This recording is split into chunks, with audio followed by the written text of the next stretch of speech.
안녕하세요.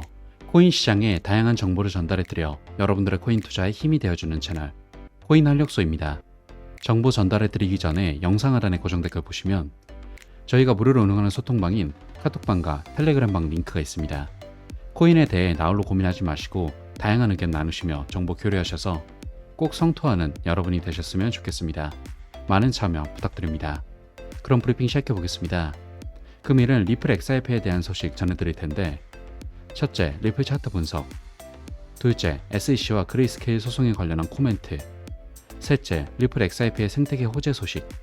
이렇게 크게 세 가지 소식 정리하여 전해드릴 테니 필히 시청 바라며 바로 차트 분석부터 전해드리겠습니다. 리플 1시간 봉으로 살펴보겠습니다. 보시면 최근 매도세가 굉장히 강하다는 걸 알 수 있습니다.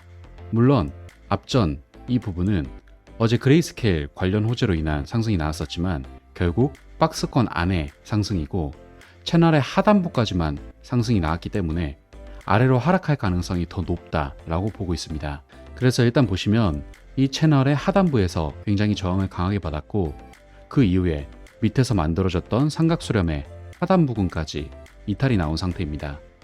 그렇기 때문에 매도에 대한 압력이 강해지면서 결국에 흐르는 그림이 나와주고 있는 건데, 결국 이 734원 라인을 뚫지 못하고 가격이 하락하면서 하락 추세를 만들고 있고, 이렇게 되면 결국에는 이전 상승했던 구간마저 이탈할 가능성이 높습니다.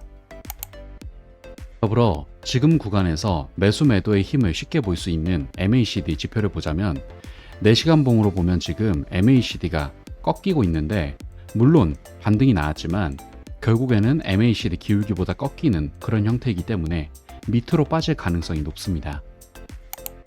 이에 따라서 이 추가적인 하락이 나올 확률이 높기에 결과적으로 734원 추세를 넘지 못하고 하락에 대한 압력이 강해지고 있는 상태이니 당분간 이 하락에 대한 가능성 염두에 두시길 바라며 차트 분석은 마치도록 하겠습니다. 다음 소식입니다. 최근 SEC와 그레이스케일과의 소송에서 법원의 판결은 그레이스케일에 유리한 쪽으로 기울면서 SEC와 소송 중인 리플과 코인베이스 역시도 좋은 분위기를 이어갔습니다.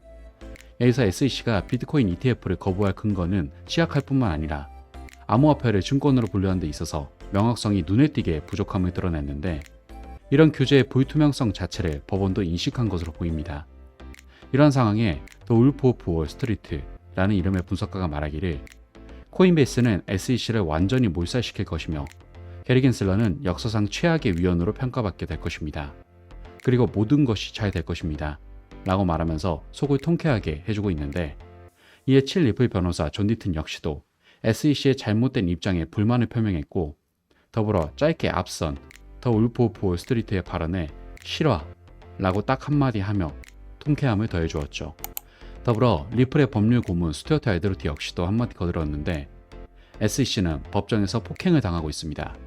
우리의 경우에는 그것이 틀린 것으로 입증되었고 유선적이라고 불리고 법에 대한 충실한 충성심이 부족하고 증거 남용으로 벌금이 부과되었으며 이제는 또 다른 저명한 법원에서 그것이 자의적이고 변덕스럽다 말합니다. 이것은 정말 큰 문제입니다. 라고 말하며 SEC의 반복된 모순과 행태를 지적했습니다. 이처럼 SEC에 대한 비난이 쏟아지고 그레이스케일의 승리가 알려지며 시장에는 즉각적인 영향을 미쳤고 코인베이스 주가는 극적으로 상승해 투자자들의 신뢰를 입증했습니다.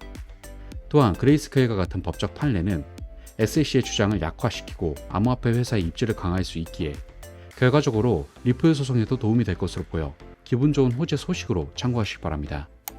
다음 소식입니다. 홍콩에 본사를 둔 분산형 금융 프로토콜인 리니어 파이낸스가 자사거래 플랫폼에 XRP를 상장한다는 소식입니다. 내용 자세히 보자면 일전 리플 소송의 약식 판결에서 유리한 결과를 얻은 여파로 수많은 상장이 이어지는 가운데 이번에는 리니어 거래소에 XRP가 거래 가능하게 되었습니다. 리니어 거래소에 XRP가 상장되면 XRP를 거래할 수 있는 또 하나의 채널이 생긴 셈이죠. 여기서 리니어 파이낸스는 2020년 9월에 출시된 홍콩 기반의 크로스체인 프로토콜입니다. 리니어 파이낸스는 자체 암호화폐 거래소인 리니어 익스체인지를 포함한 분산형 애플리케이션을 보유하고 있죠. 여기서 XRP는 비트코인, 이더리움과 함께 홍콩에서 가장 인기 있는 암호화폐 자산 중 하나이고, 또한 홍콩에 본사를 둔 푸본뱅크는 이번 연도 3분기에 리플의 CBDC 플랫폼에서 파일럿 부동산 토큰화 프로그램을 시작할 계획을 밝혔기 때문에 현재 CBDC를 통해서 홍콩 지역에서 굉장히 활발하게 움직이고 있어서 홍콩 지역에서 XRP에 대한 발전 가능성이 기대되는 소식 체크하시기 바랍니다. 다음 소식입니다. 리플 XRP가 글로벌 결제 혁신의 중심으로 기대된다는 소식입니다. 내용을 자세히 보자면 블록체인 기술의 발달과 암호화폐 잠재력으로 리플 XRP가 기존 거대 은행을 뒤흔들고 글로벌 결제의 혁신적 힘으로 자리매김할 수 있을 것으로 전망이 쏟아지고 있는데, 효율적이고 신속한 국경 간 거래 기능으로 잘 알려진 XRP는 기존 금융 질서에 대한 강력한 경쟁자로 떠오르고 있습니다. XRP의 기반이 되는 기술은 기존 은행 시스템의 한계를 뛰어넘는 안전한 국가 간 송금을 가능하게 하고, XRP 기술 가치의 핵심은 금융 생태계 전반의 격차를 해소할 수 있는 역량이 있죠. 또한 블록체인의 효율성과 암호화폐 거래의 신속성을 활용함으로써 XRP는 기존 은행 채널의 느린 속도와 높은 수수료 대신 실시간 비용 효율적인 국경 간 결제 방법을 제공하고 있습니다. 물론 이러한 전환에 어려움이 없는 것은 아닙니다. 규제 환경, 리스크 완화, 기존 금융기관과 신흥 기술 간의 피할 수 없는 충돌 문제 등 복잡한 해결 과제들이 여전하죠. 하지만 부인할 수 없는 XRP의 모멘텀은 기존 은행 시스템의 단점을 보완할 수 있는 대안에 대한 수요를 보여주고 있고, 이미 기존 금융 부문의 주요 기관들이 주목하고 있으며 일부 은행은 리플의 기능을 시스템에 통합하며 혁신을 수용하기 위한 시도를 시작했습니다.